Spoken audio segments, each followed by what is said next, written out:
ನಮಸ್ತೆ. ನನ್ನ ಎಲ್ಲ ಆತ್ಮಬಂಧುಗಳಿಗೂ ನನ್ನ ಅನಂತ ಧನ್ಯವಾದಗಳು. ಹಾಗೂ ಮಹತಾ ಫೌಂಡೇಶನ್ ಸಂಸ್ಥಾಪಕರಾದ ಪತ್ರಿಜಿಯವರಿಗೂ, ಸ್ವರ್ಣಮಾಲಾ ಅಮ್ಮನವರಿಗೂ, ಹಾಗೂ ವೇದಿಕೆಗೆ ಕಾರಣೀಭೂತರಾದಂತ ರಂಗನಾಥ್ ಸರ್ ಅವರಿಗೂ, ಹಾಗೂ ಲಕ್ಷ್ಮೀದೇವಿ ಮೇಡಮ್ ಅವರಿಗೂ, ಹಾಗೂ ಯಶೋಧ ಮೇಡಮ್ ನಮ್ಗೆ ಈ ಅವಕಾಶ ಮಾಡಿಕೊಟ್ಟಂತ ಯಶೋಧ ಮೇಡಮ್ ಅವರಿಗೂ, ನನ್ನ ಎಲ್ಲ ಆತ್ಮಬಂಧುಗಳಿಗೂ ನನ್ನ ವಂದನೆಗಳನ್ನು ಸಲ್ಲಿಸುತ್ತಾ, ಈ ದಿನ ನನ್ನ ಗುರು ವೃಂದಕ್ಕೂ ಹಾಗೂ ನನ್ನ ಜನ್ಮದಾತರಿಗೂ ನನ್ನ ಧನ್ಯವಾದಗಳನ್ನು ತಿಳಿಸುತ್ತಾ, ಈ ದಿನ ನಾನು ಒಂದು ಸಣ್ಣ ನನಗೆ ಗೊತ್ತಿರುವಂತ ಒಂದು ನನ್ನ ಜ್ಞಾನ ಹಂಚಿಕೆಗೆ ನಾನು ಅವಕಾಶ ಮಾಡಿಕೊಟ್ಟಂತ ಅವರಿಗೆ ತುಂಬಾ ಧನ್ಯವಾದಗಳನ್ನು ತಿಳಿಸ್ತಾ, ನನಗೆ ಈ ದಿನ ಒಂದು ಸುವರ್ಣಗಡ್ಡೆ ಬಗ್ಗೆ ಹೇಳೋದಿಕ್ಕೆ ಇಷ್ಟಪಡ್ತೀನಿ. ಶುಕ್ಲಾಂಬರಧರಂ ವಿಷ್ಣು ಶಶಿವರ್ಣಂ ಚತುರ್ಭುಜಂ ಪ್ರಸನ್ನವದನಂ ಧ್ಯಾಯೇತ್ ಸರ್ವ ವಿಘ್ನೋಪಶಾಂತಿ. ನಮಸ್ತೇತು ಮಹಾಮಾಯೆ ಶ್ರೀಪೀಠೆ ಸುರಪೂಜಿತೆ ಶಂಖಚಕ್ರ ಗದಾ ಮಹಾಲಕ್ಷ್ಮಿ ನಮೋಸ್ತು. ಮೊದಲಿಗೆ ನಾವು ಏನಪ್ಪಾ ಅಂತಂದ್ರೆ, ಸುವರ್ಣಗೆಡ್ಡೆ ಮೇಡಮ್ ಇದುವರೆಗೂ ಸೊಪ್ಪುಗಳು ಅಂದದಿಂದ ಎಲ್ಲ ಭೂಮಿ ಮೇಲ್ಗಡೆ ಬೆಳೆಯುವಂತ ಒಂದು ಸೊಪ್ಪು, ಹಸಿರು, ಈ ತರಕಾರಿ, ಇದು ಸೊಪ್ಪನ್ನ ಹೇಳ್ತಾ ಇದ್ದಾರೆ. ನಾನು ಅದು ಭೂಮಿ ಒಳಗಡೆ ಏನೇನ್ ಸಿಗುತ್ತೆ, ನಮ್ಗೆ ಭೂಮಿ ಒಳಗಡೆ ಸಿಗುವಂತ ಒಂದಿಷ್ಟು ಖನಿಜಾಂಶಗಳು, ಅದನ್ನೆಲ್ಲ ನಾವು ಪಡ್ಕೋಬೇಕಾಗತ್ತೆ. ಅದರಿಂದ ನಾನು ಭೂಮಿ ಒಳಗಡೆ ಸಿಗುವಂತ ಗಿಡ ಮತ್ತೆ ಗೆಡ್ಡೆಗಳು, ಆಲೂಗೆಡ್ಡೆ ತರ ಗಿಡ ಮೂಲಿಕೆಗಳು ಅಂತ ಹೇಳ್ತೀವಿ. ಔಷಧೀಯ ಮೂಲಿಕೆಗಳು ಬೇರೆ ಇರುತ್ತೆ, ಆಹಾರ ಮೂಲಿಕೆ ಗೆಡ್ಡೆಗಳು ಬೇರೆ ಇರುತ್ತೆ. ಇದರಲ್ಲಿ ಗೆಡ್ಡೆಗಳು ಅಂತಂದ್ರೆ ಸುವರ್ಣ ಗೆಡ್ಡೆ. ಆಲೂಗೆಡ್ಡೆ ಮಾತ್ರ ಎಲ್ಲರಿಗೂ ತುಂಬಾ ಚೆನ್ನಾಗಿ ಪರಿಚಿತವಾಗಿರೋದು ಆಲೂಗೆಡ್ಡೆ ಗೆಣಸು. ಇದು ಚೆನ್ನಾಗಿ ಎಲ್ಲರಿಗೂ ಗೊತ್ತಿರುತ್ತೆ. ಯಾವಾಗ್ಲೂ ಸಾಂಪ್ರದಾಯಿಕವಾಗಿ ನಾವು ಹಬ್ಬಗಳಲ್ಲಿ ಹುಣ್ಮೆಗಳೆಲ್ಲ ತುಂಬಾನೇ ತಗೊಂಬಂದು ಗೆಣಸುಗಳು ಬಳಸ್ತಾ ಇರ್ತೀವಿ. ಇದು ಸಾಮಾನ್ಯವಾಗಿ ಒಂದು ಸುವರ್ಣ ಗೆಡ್ಡೆ ಅಂದ್ರೆ ಅದು ತುಂಬಾ ಜನಕ್ಕೆ ಗೊತ್ತಿರಲ್ಲ. ಗೊತ್ತಿದ್ದು ಸ್ವಲ್ಪ ಜನ ಗೊತ್ತಿರುತ್ತೆ. ಅದನ್ನ ಬಳಸೋದಾಗ್ಲಿ, ಅದ್ರಲ್ಲಿ ಏನೇನು ಖನಿಜಾಂಶಗಳಿದೆ ಅಂತ ಅನ್ನೋದನ್ನ ನಾವು ತಿಳ್ಕೊಳ್ಳೋಣ. ಜೊತೆಗೆ ಇದು ಸುವರ್ಣಗೆಡ್ಡೆ ಒಂಥರ ನೋಡ್ಲಿಕ್ಕೆ ಅಷ್ಟೊಂದು ಇದಾಗಿ ಕಾಣಿಸಲ್ಲ, ತುಂಬಾ ಅಲಂಕಾರಿಕವಾಗಿ ಅಥವಾ ನಾವು ತುಂಬಾ ನೈಸ್ ಆಗಿರುವಂತ ತರಕಾರಿ ಅಂತ ಹೇಳಕ್ ಆಗಲ್ಲ. ಯಾಕೆಂದ್ರೆ ಗೆಡ್ಡೆ ಅದು ಒಂಥರ ರೌಂಡಿಕೆ ಇದ್ರುನು ಅಷ್ಟೊಂದು ಜನಗಳಿಗೆ ಅಟ್ರಾಕ್ಟಿವ್ ಆಗಿರಲ್ಲ. ಅದರಿಂದ ಆ ತರಕಾರಿನ ಸ್ವಲ್ಪ ಕಂಡ್ರೆ ಬೇರೆ ಜನಗಳು ಅದನ್ನ ಕ್ಲೀನ್ ಮಾಡೋದು ಬೇರೆ ಕಷ್ಟ ಇರುತ್ತೆ. ಆದ್ರಿಂದ ಅದನ್ನ ಯಾರು ಇಷ್ಟಪಡಲ್ಲ. ಅದ್ರ ಬಗ್ಗೆ ನಾವು ಅದನ್ನ ಯಾವ ರೀತಿ ಉಪಯೋಗಿಸ್ಬೇಕು, ಅದರಿಂದ ಏನೇನು ಉಪಯೋಗ ಇದೆ ಅನ್ನೋದನ್ನ ನಾನು ಒಂದ್ ಸ್ವಲ್ಪ ನನಗ್ ಗೊತ್ತಿದಂಗೆ ನಾನು ತಿಳ್ಸೋದಕ್ಕೆ ಇಷ್ಟಪಡ್ತೀನಿ ಮಾಸ್ಟರ್ಸ್. ಏನು ಅಂತಂದ್ರೆ, ಸುವರ್ಣಗೆಡ್ಡೆ ಅಂದ್ರೆ ಅದು ಸೈಜು 1/4 kg ಇಂದ ಹಿಡಿದು 3-5 kg ವರ್ಗುನು ದಪ್ಪ ಸಿಗುತ್ತೆ. ಇನ್ನೂ ಜಾಸ್ತಿ ಬೆಳಿತೀನಿ ಅಂದವ್ರಿಗೆ ಇನ್ನೂ ದಪ್ಪ ಗೆಡ್ಡೆಗಳಾಗಿ ಬೆಳೆಸ್ಕೋಬಹುದು. ಅಂದ್ರೆ ಇದಕ್ಕೆ ಹೆಚ್ಚಿಗೆ ಕೆಮಿಕಲ್ಸ್ಗಳನ್ನ ಯೂಸ್ ಮಾಡುವಂತದ್ದಲ್ಲ. ಇದೊಂದು ವಿಶೇಷ ವಿಷಯ. ಏನು ಅಂತಂದ್ರೆ, ನಾವು ಭೂಮಿ ಒಳಗಡೆ ಬೆಳೆಯುವಂತ ಯಾವುದೇ ತರಕಾರಿಗಳಿಗೆ ಕೆಮಿಕಲ್ಸ್ ಹೆಚ್ಚಿಗೆ ಹಾಕಿರಲ್ಲ ಅಂತ ನನ್ನ ನಂಬಿಕೆ. ಅದ್ರಲ್ಲಿ ಈ ಸುವರ್ಣಗೆಡ್ಡೆ ಕೂಡ ಇದೇನಪ್ಪಾ ಅಂದ್ರೆ ಸಾವಯವ ಗೊಬ್ಬರ ಇದ್ರೆ ಸಾಕು, ನೀರು ಮಣ್ಣು ಇಷ್ಟರಲ್ಲೇನೆ ಬೆಳೆಯುವಂತ ಒಂದು ದೊಡ್ಡ ತರಕಾರಿಯಾಗಿದೆ ಇದು. ನಾನು ಹೇಳಿದ್ನಲ್ಲ ಹಾಗೆ 1/4 kg ಗೆಡ್ಡೆಯಿಂದ ಹಿಡಿದು 5 kg 10 kg ವರೆಗೂ ಬೆಳಿತಾರಂತೆ. ಬಟ್ ತುಂಬಾ ದೊಡ್ಡದಾಗಿ ಬೆಳಿಬೇಕು ಅಂತಂದ್ರೆ ದೊಡ್ಡದಾಗಿ ಹೊಂಡ ಮಾಡಿ ಅದನ್ನೆಲ್ಲ ಬೆಳೆದಿರ್ತಾರೆ. ಬೆಳವಣಿಗೆ ಬಗ್ಗೆ ಬಂದಾಗ ಅದನ್ನ ಹೇಳಿರ್ತೀನಿ. ಏನಪ್ಪಾ ಅಂದ್ರೆ, ಸುವರ್ಣಗೆಡ್ಡೆ ನೋಡೋದಕ್ಕೆ ನಾನು ಇವತ್ತು ತಕ್ಷಣ ತರಕ್ಕಾಗಿಲ್ಲ, ಮೊನ್ನೆ ಸ್ವಲ್ಪ ದಿವಸದೆಲ್ಲ ಇತ್ತು. ನೋಡಿರ್ತೀರ ಮಾರ್ಕೆಟ್ಗಳಲ್ಲಿ ಸಾಮಾನ್ಯ ಸುವರ್ಣಗೆಡ್ಡೆ ಒಂದ್ ರೌಂಡಿಗೆ ಚಕ್ರದ ತರ ಬೆಳೆದಿರುತ್ತೆ. ರೌಂಡಿಗೆ ಒಂಥರ ಅದ್ರ ಬಣ್ಣ ಏನಪ್ಪಾ ಅಂದ್ರೆ ಮಣ್ಣಿನ ಕಲರೇ ಇರುತ್ತೆ. ಮಣ್ಣು ಅಥವಾ ಒಂಥರ ಕಾಫಿ ಕಲರ್ ಮಿಕ್ಸ್ ಆದಂಗಿರೋದ್ರಿಂದ ಅದು ಅಟ್ರಾಕ್ಟಿವ್ ಆಗಿ ಕಾಣಲ್ಲ ಜನಕ್ಕೆ. ಆಮೇಲೆ ಅದು ಈಸಿ ಅಲ್ಲದೆ ಇರೋದ್ರಿಂದ ಯಾರು ತಗೊಳಲ್ಲ, ಮೊದ್ಲೇ ಹೇಳಿದೀನಿ. ಆಮೇಲೆ ಸುವರ್ಣಗೆಡ್ಡೆನಲ್ಲಿ ಏನಪ್ಪಾ ಅಂತಂದ್ರೆ, ತುಂಬಾ ನಮ್ಗೆ ಆರೋಗ್ಯಕ್ಕೆ ಏನೇನು ಅದರಿಂದ ಉಪಯೋಗ, ಅದ್ರಲ್ಲಿ ಯಾವ್ಯಾವ ಖನಿಜಾಂಶಗಳಿದೆ, ಯಾವ್ಯಾವ ವಿಟಮಿನ್ಗಳಿದೆ ಅನ್ನೋದನ್ನ ನಾವು ತಿಳ್ಕೊಳ್ಳೋಣ. ಇದು ಒಂದು ಸಸ್ಯಾಹಾರಿ ತರಕಾರಿನೇ. ಆದ್ರೆ ಸುವರ್ಣಗೆಡ್ಡೆ ಸಸ್ಯಾಹಾರಿ ತರಕಾರಿ ಆದ್ರೂ ಮಾಂಸಾಹಾರಿಗಳು ತಿನ್ನುವಷ್ಟು ಶಕ್ತಿನ ನಾವು ಸುವರ್ಣಗೆಡ್ಡೆ ಬಳಸೋದ್ರಿಂದ ನಾವು ಅದನ್ನ ಪಡ್ಕೋಬಹುದು ಅಂತ ಅನ್ಕೋತೀವಿ. ಯಾಕೆಂದ್ರೆ ಮಾಂಸಾಹಾರಿಗಳು ಮಾಂಸನೇ ತಿಂದು ಶಕ್ತಿ ಪಡ್ಕೋಬೇಕು ಅಂತಾರಲ್ಲ, ಆ ತರ ನಮ್ಗೆ ನಾವು ಸಸ್ಯಾಹಾರಿಗಳಾದ್ರಿಂದ ಸಸ್ಯಾಹಾರಿಗಳಿಗೆ ಅದ್ರಲ್ಲಿ ಸಿಗುವಂತ ಒಂದು ಉಪಯೋಗ ಇದ್ರಲ್ಲೂ ಸಿಗುತ್ತೆ ಅಂತ ನಾವು ಬಳಸ್ಬೋದು. ಆದ್ರಿಂದ ಸುವರ್ಣಗೆಡ್ಡೆ ಏನೇನೆಲ್ಲ ಕ್ಯಾಲೋರೀಸ್ ಇರುತ್ತೆ, ಸುವರ್ಣಗೆಡ್ಡೆಯಿಂದ ಯಾವ್ಯಾವ ಅಡಿಗೆ ಮಾಡ್ಬೋದು, ಇದ್ರ ಬಗ್ಗೆ ಸ್ವಲ್ಪ ತಿಳ್ಕೊಳ್ಳೋಣ. ಸುವರ್ಣಗೆಡ್ಡೆ ಕ್ಯಾಲೋರೀಸ್ಗಳು ತುಂಬಾ ಇರುತ್ತೆ. ಅದ್ರಲ್ಲಿ ಅಂದ್ರೆ ಕಡಿಮೆ ಕ್ಯಾಲೋರೀಸ್ ಇದ್ದು ವಿಟಮಿನ್ಗಳು ತುಂಬಾ ಇರೋದ್ರಿಂದ ಇದಕ್ಕೆ ವಿಟಮಿನ್ ಅಲ್ಲಿ ಎ ವಿಟಮಿನ್ ಇರುತ್ತೆ, ಬಿ12 ಇರುತ್ತೆ, ಕ್ಯಾಲ್ಸಿಯಂ ಇರುತ್ತೆ, ಮತ್ತೆ ಸೋಡಿಯಂ ಇದೆ. ಇದು ಏನಪ್ಪಾ ಇಷ್ಟೆಲ್ಲ ಇದ್ರೂ ಫ್ಯಾಟ್ ಕಡಿಮೆ ಮಾಡುವಂತ ಗುಣ ಉಳ್ಳದಾಗಿದೆ. ಇದು ಫ್ಯಾಟ್ ಕಡಿಮೆ ಉಳ್ಳದ್ದಾಗಿದ್ರಿಂದ ಸ್ವಲ್ಪ ಸ್ಥೂಲಕಾಯರು ಕೂಡ ಇದನ್ನ ತಗೊಂಡು ಅವಾಗವಾಗ ಬಳಸ್ಬೋದು. ಮತ್ತೆ ಇದ್ರಲ್ಲಿ ಈ ಜೀರ್ಣಕಾರಕ ಶಕ್ತಿ ಚೆನ್ನಾಗಿದೆ. ಇದು ನಮ್ಮ ಒಂದು ಆರೋಗ್ಯ ಕೆಟ್ಟಾಗ ಅಂದ್ರೆ ಹೊಟ್ಟೆ ಉಬ್ರ ಆಗಿರ್ಲಿ ಅಥವಾ ನನ್ ಯಾಕೋ ಬಾಯಿ ರುಚಿ ಇಲ್ಲ ಅನ್ನೋದಾಗ್ಲಿ, ಈ ತರ ಇದ್ದಾಗ ನಾವು ಈ ಗೆಡ್ಡೆಗಳು ತಗೊಂಬಂದು ಒಂದಿನ ಸಾರು ಅಥವಾ ಪಲ್ಯ ಏನಾದ್ರು ಮಾಡ್ಕೊಂಡು ನಾವು ತಿನ್ನೋದ್ರಿಂದ ನಮ್ಗೆ ಬಾಯಿ ರುಚಿ ಬರುತ್ತೆ. ಜೊತೆಗೆ ದೇಹಕ್ಕೆ ಶಕ್ತಿ ಬರುತ್ತೆ. ಮತ್ತೆ ನಮ್ಗೆ ಬೇಕಾದಂತ ವಿಟಮಿನ್ಸ್‌ಗಳೆಲ್ಲ ಇದ್ರಲ್ಲಿ ಸಿಗುತ್ತೆ. ಅದರಿಂದ ನಾವು ಸುವರ್ಣಗೆಡ್ಡೆನ ಜೀರ್ಣಕಾರಕ ಅಂತ ಕೂಡ ಹೇಳ್ಬೋದು. ಮತ್ತೆ ಇದು ಹೃದಯಕ್ಕೆ ಯಾವ ರೀತಿ ಒಳ್ಳೇದಾಗಿರುತ್ತೆ ಅಂತ ಅಂದ್ರೆ, ಇದರಲ್ಲಿ ರಕ್ತನ ಶುದ್ಧ ಮಾಡುವಂತ ಒಂದು ಶಕ್ತಿ ಇದೆ ಅಂತ ಕೂಡ ಹೇಳ್ತಾರೆ. ಇದು ಕೆಂಪು ರಕ್ತ ಕಣಗಳನ್ನ ಅದು ಹೆಚ್ಚಿಸುವಂತ ಶಕ್ತಿ ಕೂಡ ಇದೆಯಂತೆ. ಆಮೇಲೆ ನಮ್ಮ ನರಗಳಲ್ಲಿ ರಕ್ತ ಪ್ರವಾಹವಾಗ್ಬೇಕಾದ್ರೆ ಇದು ನಿಧಾನಕ್ಕೆ ರಕ್ತ ಪ್ರವಾಹವಾಗುವಂತ ಒಂದು ಶಕ್ತಿನ ಪಡ್ಕೊಂಡಿದೆ. ಅದರಿಂದ ನಾವು ರಕ್ತ ಶುದ್ಧಿ ಮಾಡ್ಕೊಂಡು ರಕ್ತ ನಿಧಾನಕ್ಕೆ ಪ್ರವಾಸಕ್ಕೆ ಶಕ್ತಿ ಕೊಡುವಂತ ಈ ತರಕಾರಿನ ನಾವು ಅವಾಗವಾಗ ಬಳಸ್ತಾ ಇರ್ಬೇಕಾಗತ್ತೆ. ಅದರಿಂದ ನಾವು ಸುವರ್ಣಗೆಡ್ಡೆನ ಒಂದು 15-20 ದಿವಸಕ್ಕೆ ಅಥವಾ ಒಂದ್ ತಿಂಗಳಿಗೆ ಒಂದ್ಸರಿಯಾದ್ರೂ ತಗೊಂಬಂದು ಬಳಸೋದನ್ನ ರೂಢಿ ಮಾಡ್ಕೋಬೇಕು. ಹಾಗೇನೆ ನಾರಿನಂಶ ತುಂಬಾ ಇರೋದ್ರಿಂದ ಪದೇ ಪದೇ ತಿನ್ನುವ ಬಯಕೆ ಅಂದ್ರೆ ತುಂಬಾ ನಾರಿನಂಶ ಇರೋದ್ರಿಂದ ಈಗೇನಾದ್ರೂ ಆಹಾರಗಳು ಸುಮ್ಮನೆ ತಿಂತಾನೇ ಇರೋಣ, ಬಾಯಿ ಹಾಕ್ತಾನೇ ಇರೋಣ, ಹೊಟ್ಟೆ ಹಸಿತೆ ಅನ್ನುವಂತ ಒಂದು ನಮಗೆ ಒಂದು ಮನ್ಸಿಗೆ ಬಂದಿರುತ್ತೆ. ಆ ತರದ ಒಂದು ಮಾನಸಿಕ ಇದನ್ನ ಇದು ತಪ್ಪಿಸುತ್ತಂತೆ ನೋಡಿ. ಇದ್ಯಾಕೆ ಅಂತಂದ್ರೆ ಆಹಾರ ಪದೇ ಪದೇ ತಿಂತಾ ಇದ್ರೆ ಏನಾಗುತ್ತೆ, ಅದು ಡೈಜೆಷನ್ ಆಗಲ್ಲ. ಅದೇನೆ ನಮ್ಮ ಶರೀರಕ್ಕೆ ಒಂಥರ ಆರೋಗ್ಯ ಕೆಡಿಸುವಂತ ಒಂದು ಸನ್ನಿವೇಶ ಬರುತ್ತೆ. ಅದನ್ನೆಲ್ಲ ತಪ್ಪಿಸೋದಕ್ಕೆ ಈ ಸುವರ್ಣಗೆಡ್ಡೆ ಕೂಡ ಹೆಲ್ಪ್ ಆಗುತ್ತೆ. ಮತ್ತೆ ಪೊಟ್ಯಾಷಿಯಂ ತುಂಬಾ ಇರೋದ್ರಿಂದ ಈ ಕರಳಿನ ಕ್ರಿಯೆ ಮತ್ತು ಕರಳಿನ ಕ್ರಿಯೆಗೂ ಸಹಾಯ ಆಗುತ್ತೆ.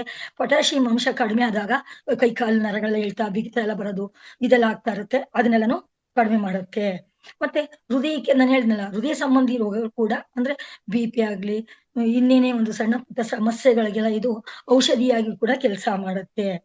ಸೋಡಿಯಂ ಜಾಸ್ತಿ ಆದಾಗ ಸೋಡಿಯಂ ಅಂಶ ಕಡಿಮೆ ಮಾಡೋ ಶಕ್ತಿನ ಇದು ಹೊಂದಿರೋದ್ರಿಂದ ಸೋಡಿಯಂ ಜಾಸ್ತಿ ಆದಾಗ BP ಬರುತ್ತೆ ಅಂತ ಹೇಳ್ತಿರ್ತಾರೆ. ಅದನ್ನ ಕಡಿಮೆ ಮಾಡ್ಕೋಬೇಕು ಅಂದ್ರೆ ಅವಾಗವಾಗ ನಾವ್ ಇದನ್ನ ಬಳಸ್ತಾ ಇರ್ಬೇಕಾಗತ್ತೆ. ಜೊತೆಗೆ ಏನಪ್ಪಾ ಅಂತಂದ್ರೆ ಇದು ಸ್ವಲ್ಪ ಕ್ಲೀನ್ ಮಾಡೋದ್ ಕಷ್ಟ ಅನ್ನೋದ್ ಬಿಟ್ರೆ ತರಕಾರಿಗಳಲ್ಲಿ ಒಳ್ಳೆ ತರಕಾರಿನೇ ಇದು. ಮಾಮೂಲಿ ನಾವು ಬೀಟ್ರೂಟ್, ಕ್ಯಾರೆಟ್ ಈ ತರ ಎಲ್ಲ ಬೆಳೆಸ್ತೀವಲ್ಲ ಅದೇ ರೀತಿ ಇದನ್ನು ಬೆಳೆಸ್ಬೋದು. ಅಂದ್ರೆ ಬೀಟ್ರೂಟ್, ಕ್ಯಾರೆಟ್ ಎಲ್ಲ ಸ್ವಲ್ಪ ಕ್ಲೀನ್ ಮಾಡಕ್ ಈಸಿ ಇರುತ್ತೆ. ಅದು ಮಣ್ಣಿನ ಮೇಲ್ಗಡೆ ಬಂದ್ಬಿಟ್ಟಿರುತ್ತೆ. ಅದು ಬಲ್ತಾಗ ನಾವು ವ್ಯವಸಾಯ ಮಾಡೋರ್ನ ನಾವು ನೋಡಿರ್ತೀವಿ. ಮಾಡಿಲ್ದಿರೋರ್ಗ್ ಗೊತ್ತಿಲ್ಲ. ಕ್ಯಾರೆಟ್, ಬೀಟ್ರೂಟ್ ಕೂಡ ನೆಲದ ಒಳಗಡೆ ಬೆಳೆಯುತ್ತಲ್ವಾ ಅಂತ ತಿಳ್ಕೊತಾರೆ. ಅದು ಬೆಳ್ದಿರುತ್ತೆ. ಬೆಳ್ದು ಅದು ಬಲ್ತು ಅದು ಕೊಯ್ಲಿಗೆ ಬರೋ ಟೈಮಲ್ಲಿ ಅದು ಆಗ್ಲೇ ಮೇಲ್ ಬಂದಿರುತ್ತೆ.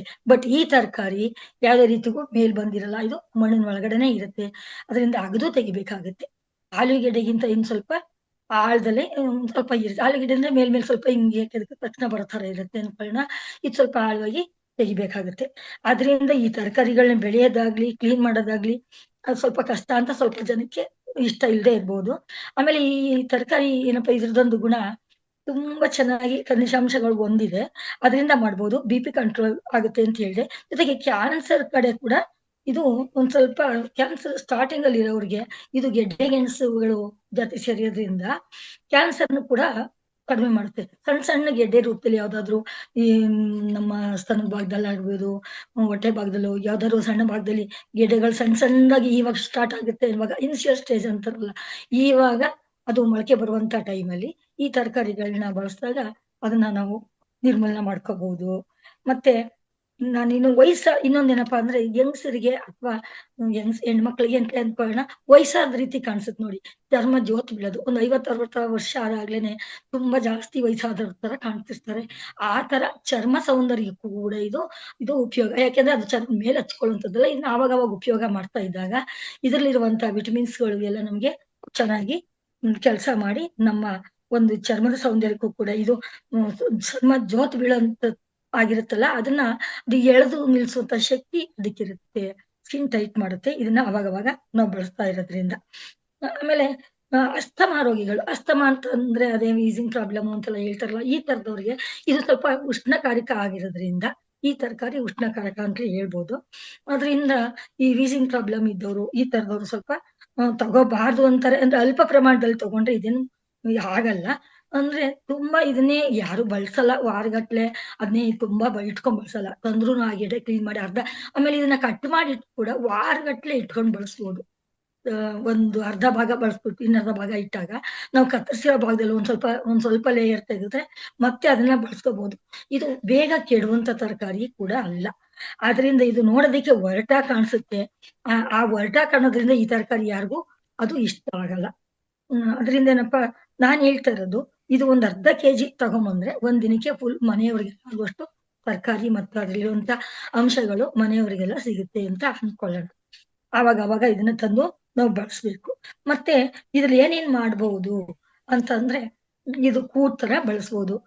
ರೊಟ್ಟಿ, ಚಪಾತಿ ಇಂಥದಕ್ಕೆಲ್ಲ ನಾವು ಸಾಗು ತರ ನಾವು ಅದಕ್ಕೇನ್ ಬೇಕು ಐಟಮ್ಗಳೆಲ್ಲ ಹಾಕೊಂಡು ಮಸಾಲೆ ಪದಾರ್ಥಗಳು ಹಾಕೊಂಡು ಇದನ್ನ ಕೂಟ್ ತರ ಮಾಡ್ಕೊಂಡು ತಯಾರಿಸ್ಕೊಂಡು ತಿನ್ಬೋದು. ಇದು ಔಷಧಿ ಅಂದ್ರೆ ಔಷಧಿ ತರನೂ ಬಳಸೋದು ಇದೆ. ಔಷಧಿ ಅಂತಂದ್ರೆ ಇದು ಮೂಲವ್ಯಾಧಿ ಇರುತ್ತಲ್ಲ, ಮೂಲವ್ಯಾಧಿಯವರಿಗೆ 1 ಕೆಜಿ ಅಷ್ಟು ಗೆಡ್ಡೆ ತಂದ್ಬಿಟ್ಟು ಚೆನ್ನಾಗಿ ಅದನ್ನ ತೊಳೆದು ಕ್ಲೀನ್ ಮಾಡ್ಬೇಕು. ಕ್ಲೀನ್ ಮೇಲ್ ಸಿಪ್ಪೆ ತರ ಇರುತ್ತಲ್ಲ, ಅದು ಒರಟಾಗಿರುವಂತ ಸಿಪ್ಪೆ ತೆಗೆದು ಕ್ಲೀನ್ ಮಾಡಿ ಮತ್ತೆ ಅದನ್ನ ಇನ್ನೂ ಒಂದ್ಸರಿ ಕ್ಲೀನ್ ಮಾಡ್ಬೇಕು. ಅದ್ ಮೇಲ್ ಸಿಪ್ಪೆ ತೆಗೆದ್ಮೇಲೆ ಇನ್ನೊಂದ್ ಸ್ವಲ್ಪ ಅಂಟಂಟ್ ತರ ಇರುತ್ತೆ. ಇದೆಲ್ಲ ಮಾಡ್ಬೇಕು ಅಂದ್ರೆ ಮೊದ್ಲು ಕೈಗೆ ಒಂದ್ ಸ್ವಲ್ಪ ಹುಣಸೆ ರಸ ಅಥವಾ ನಿಂಬೆ ಹಣ್ಣು ಏನಾದ್ರು ಹಚ್ಕೊಂಡ್ರೆ ಕೈ ಕಡ್ತ ಬರಲ್ಲ. ಒಬ್ಬೊಬ್ರಿಗೆ ಸ್ಕಿನ್ ಅಲರ್ಜಿ ಇರೋರಿಗೆ ಆ ತರದವ್ರಿಗೆ ಇದು ಸ್ವಲ್ಪ ಕಡ್ತ ಬರುತ್ತೆ ಅಂತ ಕೂಡ ಇದೆ. ಆಮೇಲೆ ಈ ಅಡಿಗೆ ಮಾಡ್ಬೇಕಾದಾಗ ಇದಕ್ ಸ್ವಲ್ಪ ನಿಂಬೆ ಹಣ್ಣು ಅಥವಾ ಹುಣಸೆ ಹಣ್ಣನ್ನ ಬಳಸ್ಬೇಕಾಗತ್ತೆ. ಅದರಿಂದ ಈಗ ನಮ್ಗೆ ಕಡ್ತ ಬರೋದಾಗ್ಲಿ ಸೈಡ್ ಎಫೆಕ್ಟ್ ಗಳೆಲ್ಲ ಕಡಿಮೆ ಆಗುತ್ತೆ. ಅದರಿಂದ ಇದನ್ನ ಕ್ಲೀನ್ ಮಾಡಿ ಒಂದ್ ಸ್ವಲ್ಪ ತೆಳುಗೆ ಸ್ಲೇಸ್ ತರ ಮಾಡಿ ಒಂದ್ಸರಿ ಮತ್ತೆ ನೀರ್ನೆಲ್ಲ ಒರೆಸಿ ಸ್ಲೇಸ್ ತರ ಮಾಡಿ ಒಂದು ಬಿಳಿ ಬಟ್ಟೆ ಅಥವಾ ಯಾವ್ದಾದ್ರು ಶುದ್ಧವಾಗಿರೋ ಬಟ್ಟೆ ಮೇಲೆ ಇದನ್ನ ಒಣಗಿಸಿ, ಅದು ಬಿಸಿಲಲ್ಲಿ ಒಣಗಿಸೋದ್ರಿಂದ ಬೇಗ ಒಣಗ್ಬಿಡುತ್ತೆ. ಸ್ವಲ್ಪ ಕಲರ್ ಚೇಂಜ್ ಆದ್ರೂ ಪರವಾಗಿಲ್ಲ. ಬಿಸಿಲಲ್ಲಿ ಒಣಗಿಸಿ ಅದನ್ನ ಮಿಕ್ಸಿನಲ್ಲಿ ಪುಡಿ ಮಾಡಿ 1 ತಿಂಗಳಗಟ್ಲೆ ಬೇಕಾದಷ್ಟು ಶೇಖರಣೆ ಮಾಡಿ ಇಟ್ಕೋಬಹುದು. ಇದನ್ನ ಶೇಖರಣೆ ಮಾಡಿ ಇಟ್ಕೊಂಡು ದಿನ ನಾವು ತರುವಂತ ತರಕಾರಿನಲ್ಲಿ ಮೂಲಂಗಿ ಒಂದು ಡೈಲಿ 2 ಮೂಲಂಗಿ ತಂದೇ ತರಬೇಕು. ಯಾಕೆಂದ್ರೆ ಮೂಲಂಗಿ ಕೂಡ ಒಂದು ಎಡೆ ತರನೇ ಭೂಮಿ ಒಳಗಡೆ ಬೆಳೆಯೋದಾದ್ರೂ ಅದು ಬಿಳಿ ಇರೋದ್ರಿಂದ, ಬಿಳಿ ಅಂಶ ನಮ್ಮ ಕಣ್ಣಿಗೆ ತುಂಬಾ ಬೇಕಾದಂತ ವಸ್ತು. ಆಮೇಲೆ ಜೀರ್ಣಕಾರಕ ಬೇರೆ ಆಗಿರೋದ್ರಿಂದ ಆ ಮೂಲಂಗಿ ತಂದು ಅದು ತುರಿದು ಅದರಲ್ಲಿ ರಸ ಬರೋದಕ್ಕೆ ಈ ಪುಡಿನ ಹಾಕೊಂಡು 21 ದಿನ ಮೂಲಂಗಿ ರಸದ ಜೊತೆಯಲ್ಲಿ 2 ಸ್ಪೂನ್ 3 ಸ್ಪೂನ್ ಮೂಲಂಗಿ ರಸದ ಜೊತೆನಲ್ಲಿ ಇದು 1 ಸ್ಪೂನ್ ಬೆರೆಸ್ಕೊಂಡು ತಿನ್ನೋದ್ರಿಂದ ಮೂಲವ್ಯಾಧಿ ಕಡಿಮೆ ಮಾಡ್ಕೋಬಹುದು. ಯಾವುದೇ ಆಪರೇಷನ್ ಆಗ್ಲಿ ಇನ್ಯಾವುದೇ ಮೆಡಿಸಿನ್ ಇಲ್ಲದೆ ನಾವು ಮೂಲವ್ಯಾಧಿನ ಕಡಿಮೆ ಮಾಡ್ಕೋಬಹುದು. ಅದರಿಂದ ಇದನ್ನ ತುಂಬಾ ಜನ ಇದನ್ನ ತಂದು ಕ್ಲೀನ್ ಮಾಡಿ ಪುಡಿ ಮಾಡಿ ಇಟ್ಕೊಂಡಿರ್ತಾರೆ. ಇದು ಹೊಟ್ಟೆನಲ್ಲಿರುವಂತ ಒಂದು ಬೇರೆ ಬೇರೆ ತೊಂದರೆಗಳಿಗೂ ಕೂಡ ಒಳ್ಳೇದಾಗಿರುವಂತ ಪುಡಿಯಾಗಿರುತ್ತೆ. ಅಂದ್ರೆ ಇದ್ರ ಜೊತೆಗೆ ನಾವು ಸ್ವಲ್ಪ ನಿಂಬೆ ಹಣ್ಣಾಗ್ಲಿ ಅಥವಾ ಮಜ್ಜಿಗೆ ಬೇಕಾದ್ರೆ ಹಾಕೊಂಡು ಈ ಪುಡಿ ಜೊತೆಲಿ ನಾವು ಸೇವಿಸ್ಬೋದು. ಇದರಿಂದ ನಮ್ಗೆ ಇಷ್ಟೊಂದು ಆರೋಗ್ಯಕಾರಕ ಎಲ್ಲ ವಿಟಮಿನ್ಸ್ಗಳು ಮತ್ತೆ ಇವೆಲ್ಲ ಸಿಗೋದ್ರಿಂದ ನಾವು ಏನ್ ಮಾಡ್ಬೇಕು, ಇದನ್ನ ಅವಾಗವಾಗ ಬಳಸ್ತಾ ಇರ್ಬೇಕು. ಆಮೇಲೆ ಸಣ್ಣಗೆ ಹೆಚ್ಚಿ ಇದನ್ನ ಒಣಗಿಸಿ ಇಟ್ಕೊಂಡು ಬೇಕಾದಾಗ ಪುಡಿ ಬೇಕಾದ್ರೆ ಮಾಡ್ಕೋಬಹುದು ಒಣಗಿಸಿ ಇಟ್ಕೊಂಡು. ಯಾಕೆಂದ್ರೆ ಇದು ಕೆಡುವಂತ ಪದಾರ್ಥ ಅಲ್ಲ. ಬಿಸ್ಲಿಲ್ಲ ಅಂದಾಗ ನಾವು ಇದನ್ನ ಆಗ್ಲೇ ತೆಗೆದಿಟ್ಕೊಂಡು 1 2 ದಿನ 3 ದಿನ ಆದ್ಮೇಲೆ ಮತ್ತೆ ಬಿಸಿಲು ಬಂದಾಗ ಒಣಗಿಸಿದ್ರು ಇದು ಕೆಟ್ಟೋಗುವಂತ ತರಕಾರಿ ಅಲ್ಲ. ಮತ್ತೆ ಇದ್ರ ಉಪಯೋಗ ಅಂತಂದ್ರೆ ಇದು ಎಲ್ಲಾ ಚಿಕ್ಕ ಮಕ್ಕಳಿಂದ ಅಂದ್ರೆ ಚಿಕ್ಕ ಮಕ್ಕಳು ಅಂದ್ರೆ ಆಹಾರ ತಿನ್ನುವಂತ ಮಕ್ಕಳುಗಳಿಂದ ಹಿಡಿದು ವೃದ್ಧರವರೆಗೂ ಬಳಸುವಂತ ತರಕಾರಿಯಾಗಿರುತ್ತೆ. ಆಮೇಲೆ ಅಸ್ತಮಾದವರಾಗ್ಲಿ ಸ್ವಲ್ಪ ಪ್ರೆಗ್ನೆಂಟ್ ಮೀನ್ಸ್ ಸ್ವಲ್ಪ ಕಡಿಮೆ ಬಳಸ್ಬೇಕಾಗತ್ತೆ ಅಂತ ಅನ್ಕೋಬೇಕು. ಮತ್ತೆ ನಾವು ಇದನ್ನ ಬಳಸುವ ರೀತಿ ಅಂತಂದ್ರೆ 1 ವಾರಕ್ಕೊಂದ್ಸರಿ ಗ್ಯಾರಂಟಿ ಬಳಸ್ಬೇಕು. ಯಾಕೆ ಅಂತಂದ್ರೆ ನಮ್ಗೆ ಕರುಳನ್ನ ಶುದ್ಧಿ ಮಾಡುತ್ತೆ ಇದು. ಆ ಕರುಳನ್ನ ಶುದ್ಧಿ ಮಾಡಿದಾಗ್ಲೇ ನಮ್ಗೆ ಆಹಾರದ ಮೇಲೆ ಇಚ್ಛೆ ಬರುತ್ತೆ. ಊಟ ಸೇರಲ್ಲ ಅನ್ನೋರಾಗಿರ್ಲಿ, ಬಾಯಿ ರುಚಿ ಇಲ್ಲ ಅನ್ನೋರಾಗ್ಲಿ ಇದನ್ನ ಅವಾಗ ಬಳಸ್ತಾ ಇರ್ಬೇಕು. ಮತ್ತೆ ಏನಪ್ಪಾ ಅಂದ್ರೆ ಇದನ್ನ ಬೆಳೆಸೋದು ಈಗ ಬಳಸ್ಬೇಕು ಅಂತಂದ್ರೆ ಈಗ ಸ್ಥಳ ಇರೋರು, ಈಗ ಮೇಡಮ್ ಹೇಳ್ತಾ ಇದ್ರಲ್ವಾ, ಆ ತರ ಸ್ಥಳ ಇರೋರು ಸ್ಥಳದಲ್ಲಿ ಇದನ್ನ ಇದ್ರಲ್ಲಿ ಒಂದು ಸಣ್ಣ ಕೈ ತೋಟದಲ್ಲಿ ಇಲ್ಲ ಮನೆ ಮುಂದೆ ಒಂದ್ ಸ್ವಲ್ಪ ಜಾಗ ಇದ್ರು ಕೂಡ ಇದನ್ನ ಬೆಳೆಸ್ಕೋಬಹುದು. ಇನ್ನೊಂದು ವಿಶೇಷ ಇದಕ್ಕೆ ತುಂಬಾ ಜಾಗ ಬೇಕಾಗಲ್ಲ. ಒಂದ್ ಸಣ್ಣದಾಗಿ ಒಂದೂವರೆ ಅಡಿ ಜಾಗ ಇದ್ರೆ ಸಾಕು ಒಂದು ಸುವರ್ಣಗೆಡ್ಡೆ ಬೆಳೆಸ್ಕೊಳ್ಳುವಂತ ಅವಕಾಶ ಇರುತ್ತೆ. ಯಾಕೆಂದ್ರೆ ನಾವು ಸೊಪ್ಪು ತರಕಾರಿಗಳನ್ನ ತಂದು ಅದ್ರ ಸಿಪ್ಪೆಗಳು ಎಲೆಗಳೆಲ್ಲ ಕ್ಲೀನ್ ಮಾಡಿರ್ತೀವಲ್ಲ, ಇದನ್ನೆಲ್ಲ ಒಂದ್ ಬಕೆಟ್ ಅಲ್ಲಿ ಹಾಕಿ ಅದ್ರ ಮೇಲೆ ಒಂದ್ ಸ್ವಲ್ಪ ಮಣ್ಣು ಹಾಕಿ ಅದನ್ನ ಗೊಬ್ಬರ ತರ ಟೈಪ್ ಮಾಡ್ಕೊಂಡು ಒಂದ್ ಸಣ್ಣ ಗುಳಿ ಮಾಡಿ ಆ ಗುಳಿ ಒಳಗಡೆ ಇದನ್ನೆಲ್ಲ ತುಂಬಿ ಒಂದು ಕೆಜಿ ಇರುವಂತದ್ದ ತಗೊಂಬಂದು ಅದನ್ನ 4 ಪೀಸ್ ಮಾಡಿ ಇದನ್ನ ಗಿಡ ಆಗ್ಲಿ ಮೊಳಕೆ ಆಗ್ಲಿ ನೆಡ್ಬೇಕು ಅಂತಿಲ್ಲ. ನಾವು ತರುವಂತ ತರಕಾರಿ ಮೇಲ್ಗಡೆ ಒರಟೊಟ್ಟಾಗಿರುವಂತ ಭಾಗದಲ್ಲಿ ಸಣ್ಣ ಸಣ್ಣ ಮೊಳಕೆಗಳ ತರ ಬಂದಿರುತ್ತೆ, ಗಂಟು ತರ ಇರುತ್ತೆ, ಅದೇ ಬೆಳೆಯುತ್ತೆ. ಅದನ್ನ ಏನ್ ಮಾಡ್ಬೇಕು, ನಾವು ತರಕಾರಿ ಹೊಂಡ ಮಾಡ್ಕೊಂಡಿರ್ತೀವಲ್ಲ ಚಿಕ್ಕದಾಗಿ 1 ಅಡಿ ಅಷ್ಟೇ ಸಾಕು ಜಾಗ ಇದಕ್ಕೆ. ಅದ್ರಲ್ಲಿ ನಾವು ಗೊಬ್ಬರಗಳನ್ನ ನಾವು ಮನೆ ಬಳಸುವಂತ ಈ ತರಕಾರಿ ಸಿಪ್ಪೆಗಳು, ಈಗ ನಾವು ಸೌತೆಕಾಯಿ ಹೊರಿತೀವಿ, ಈ ಬೇರೆ ಬೇರೆ ತರಕಾರಿಗಳು, ಸೊಪ್ಪುಗಳ್ದೆಲ್ಲ ಕಸ ತೆಗ್ದಿರ್ತೀವಲ್ಲ, ಅದನ್ನ ಆ ಗುಂಡಿಗೆ ಹಾಕಿ ಅದ್ರ ಮೇಲೆ ಸ್ವಲ್ಪ ಮಣ್ಣು ಹಾಕಿ, ಮತ್ತೆ ತಿಪ್ಪೆ ಗೊಬ್ಬರ ಸಿಕ್ಕಿದ್ರೆ ಅದನ್ನ ಒಂದು ರಾಸಾಯನಿಕ ಇಲ್ದೇ ಇದ್ದಂತ ಗೊಬ್ಬರ ಸಿಕ್ಕಿದಾಗ ಅದನ್ನು ತಂದು ಸ್ವಲ್ಪ ಹಾಕಿ, ಅದ್ರ ಮೇಲೆ ಒಂದ್ ಸಣ್ಣದೊಂದ್ ಚೂರು ಸುವರ್ಣಗೆಡ್ಡೆ ಇಟ್ರೆ ಅದು ಬರುತ್ತೆ. ಇದ್ರದ್ದು ವಿಶೇಷ ಗುಣಪ್ಪ ಅದ್ರ ಮೇಲೆ ಇಟ್ಬಿಟ್ಟು ಅದ್ರ ಮೇಲೆ ಮುಚ್ಚಿ ಒಂದ್ ಸ್ವಲ್ಪ ಡೈಲಿ ನೀರ್ ಹಾಕ್ತಾ ಬಂದ್ರೆ ಒಂದು ಶೋ ಗಿಡ ಬೆಳೆಸದ್ ತೀರಾ ಇರುತ್ತೆ ಇದು. ಶೋ ಗಿಡ ನಾವ್ ಯಾವ ತರ ಮನೆ ಬೆಳೆಸ್ತೀವಿ ಆ ತರ ಇದು ಮೂರೇ ಮೂರು ಎಲೆ, ಮೂಲೆಗೆ 3 ಎಲೆಗಳ ತರ ಬರುತ್ತೆ. ನೋಡಕ್ಕೆ ತುಂಬಾ ಜನಕ್ಕೆ ಇದು ಶಿವಣ್ಣಿಗೆಡ್ಡೆ ಗಿಡ ಅಂತ ಗೊತ್ತಾಗೋದೇ ಇಲ್ಲ. 2 in 1 ಏನಂದ್ರೆ ಇದು ಶೋ ಗಿಡ ಕೂಡ ಆಗಿರುತ್ತೆ, ಒಳಗಡೆ ತರಕಾರಿ ಕೂಡ ಸಿಕ್ಕಿರುತ್ತೆ. ಈ ರೀತಿ ಇರೋದ್ರಿಂದ ನಾವು ಸುವರ್ಣಗೆಡ್ಡೆನ ಮನೇಲಿ ಸುಲಭವಾಗಿ ಬೆಳೆಸ್ಕೋಬಹುದು. ಅಂದ್ರೆ ಸ್ವಲ್ಪ ಜಾಗ ಬಿಟ್ಕೊಟ್ಟಿರ್ತೀವಲ್ಲ ಶೋ ಗಿಡಗಳ ಹಾಕೊಳಕ್ಕೆ, ಅಂತ ಕಡೆ ನಾವು ಕೂಡ ಬೆಳೆಸಿದೀವಿ. ಅದ್ರಿಂದ ಅದನ್ನ ಬೆಳೆಸ್ಬೋದು. ಹೆಚ್ಚಾಗಿ ಮಾರಾಟ ಮಾಡೋರಾಗ್ಲಿ, ಹೊಲ ಗದ್ದೆ ಇರೋರು ಆ ಕಡೆ ಬೆಳೆಸ್ಕೊತಾರೆ. ನಮ್ಮಂತವ್ರು ಕೈ ತೋಟದಲ್ಲಿ ಅಥವಾ ನಮ್ ಮುಂದ್ಗಡೆ ಜಾಗ ಸ್ವಲ್ಪ ಇದ್ರುನು ಇದನ್ನ ಬಳಸೋದಿಕ್ಕೆ ನಾನು ಒಂದು ಅವಕಾಶ ಮಾಡ್ಕೊಂಡು ಬೆಳೆಸ್ಕೊಳ್ಳಿ ಅಂತ ಹೇಳ್ತಾ ಇದ್ದೀನಿ. ಇದೊಂದು ಟಿಪ್ಸ್. ಏನು ಅಂತಂದ್ರೆ ಸುವರ್ಣಗೆಡ್ಡೆ ಮೇಲ್ಗಡೆ ನಾವು ಹೊರದಿರ್ತೀವಲ್ಲ, ಆ ಸಿಪ್ಪೆ ಅದು ಕ್ಲೀನ್ ಮಾಡಿರ್ತೀವಲ್ಲ, ಅದ್ರಲ್ಲಿರುವಂತ ಸಣ್ಣ ಸಣ್ಣ ಕಣಗಳು ಕೂಡ ಅದು ಬೆಳವಣಿಗೆ ಶಕ್ತಿ ಇದೆ ನೋಡಿ. ಆವಾಗ ಅನ್ಸುತ್ತೆ ನಮ್ಮ ಶರೀರಕ್ಕೆ ಬೇಕಾಗುವಂತದ್ದು ಎಷ್ಟೆಲ್ಲ ಇದ್ರಲ್ಲಿದೆ ಅಂತ. ಒಂದು ಹೆಬ್ಬೆರಳಿಗಷ್ಟಪ್ಪ ಒಂದು ಮೊಳಕೆ ತರ ಇರೋದನ್ನ ಇಟ್ರು ಕೂಡ ಅದು ಗೆಡ್ಡೆ ಬರುತ್ತೆ. ಅದು ಸ್ವಲ್ಪ ಸಣ್ಣ ಬರುತ್ತೆ. ನಾವು ಏನ್ ಪೌಷ್ಟಿಕಾಂಶ ಕೊಟ್ಟಿರ್ತೀವಿ, ಗೊಬ್ಬರ, ನೀರು ಎಲ್ಲ ಏನ್ ಕೊಟ್ಟಿರ್ತೀವಿ ಅದ್ರ ಮೇಲೆ ಅದು ಬೆಳೆಯುತ್ತೆ. ಈ ನಾನು ಒಂದು ಕ್ರಿಶ್ಚಿಯನ್ ಸಂಸ್ಥೆಗೆ ಹೋಗ್ತಾ ಇದ್ದೆ ಒಂದು ಟೀಚರ್ ಆಗಿ. ಯಾವಾಗ ಕ್ರಿಶ್ಚಿಯನ್ಸ್ ಅನ್ಕೋ ತುಂಬಾ ಇಷ್ಟ ಇದು. ಅವ್ರು ಬೆಳ್ಸೋರು ನೋಡಕ್ ನನಗೂ ಮೊದ್ಲು ಗೊತ್ತಿರ್ಲಿಲ್ಲ ಇದು. ಇದು ಶೋ ಗಿಡ ಅಂತಾನೆ ಅನ್ಕೋಬಿಟ್ಟಿದ್ದೆ. ಯಾಕೆಂದ್ರೆ ಅದು 3 ಎಲೆ ಬರೋದು ಪೈಪ್ ತರ ಇಷ್ಟುದ್ದ ಮೇಲ್ ಬಂದ್ಬಿಡೋದು, ಮೇಲೆ ಒಂದ್ 3 ಎಲೆ ಮಾತ್ರ ಬರುತ್ತೆ. ಸುವರ್ಣಗೆಡ್ಡೆ ಗಿಡ ನೋಡಕ್ ಶೋ ಗಿಡನೇ. ತುಂಬಾ ಜನ ಗೊತ್ತಿಲ್ಲದವ್ರಿಗೆ, ಯಾಕಂದ್ರೆ ಯಾವ ತರ ಬರಲ್ಲ, ತುಂಬಾ ಎಲೆಗಳಿರಲ್ಲ, ಚಿಕ್ಕ ಚಿಕ್ಕ ಎಲೆಯಾಗಿರಲ್ಲ. ಅದ್ರಿಂದ ನೋಡಕ್ಕೆ ಶೋ ಗಿಡದ ತರ ಇರುತ್ತೆ. ಅದನ್ನ ಅವರು ಶೋ ಗಿಡದ ತರ ಬೆಳೆಸ್ಕೊಂಡು ಆಮೇಲೆ ಉಪಯೋಗಿಸ್ತಾರೆ. ಅದರಿಂದ ನಾನು ಅದನ್ನ ನೋಡ್ಕೊಂಡು ನಾನು ಬೆಳೆಸೋದನ್ನ ಕಲ್ತ್ಕೊಂಡೆ. ಇಷ್ಟು ಸುವರ್ಣಗೆಡ್ಡೆ ಬಗ್ಗೆ. ಅಂದ್ರೆ ಸುವರ್ಣಗೆಡ್ಡೆನ ಕ್ಲೀನ್ ಮಾಡೋದು ಕಷ್ಟ ಅಂತಾನೆ ಸ್ವಲ್ಪ ಜನ ತರದು. ಜೊತೆಗೆ ಕಡ್ತಾ ಬರುತ್ತೆ ಅಂತ ಸ್ವಲ್ಪ ಜನ ಅದನ್ನ ಮುಟ್ಟೋದೇ ಇಲ್ಲ. ಅದ್ಯಾವುದೇ ರೀತಿ ಗುಣಗಳಿದ್ರು ಅದಕ್ಕೆಲ್ಲ ನಾವು ಬೇರೆ ಒಂದು ಮುಂಜಾಗ್ರತಾ ಇದು ಕ್ರಮಗಳನ್ನ ಉಪಯೋಗಿಸ್ಕೊಂಡು, ಅಂದ್ರೆ ನಾನು ಹೇಳಿದ್ನಲ್ಲ ಒಂದ್ ಸ್ವಲ್ಪ ಉಪ್ಪು ಅಥವಾ ಎಣ್ಣೆ ಕೈಗೆ ಹಚ್ಕೊಳ್ಳೋದು, ಅದು ಕ್ಲೀನ್ ಮಾಡ್ಬೇಕಾದಾಗ ಒಬ್ಬೊಬ್ಬರಿಗೆ ಆಗಲ್ಲ ಅಷ್ಟೇ, ಎಲ್ರಿಗೂ ಏನ್ ಆಗ್ತದ ಇಲ್ಲ.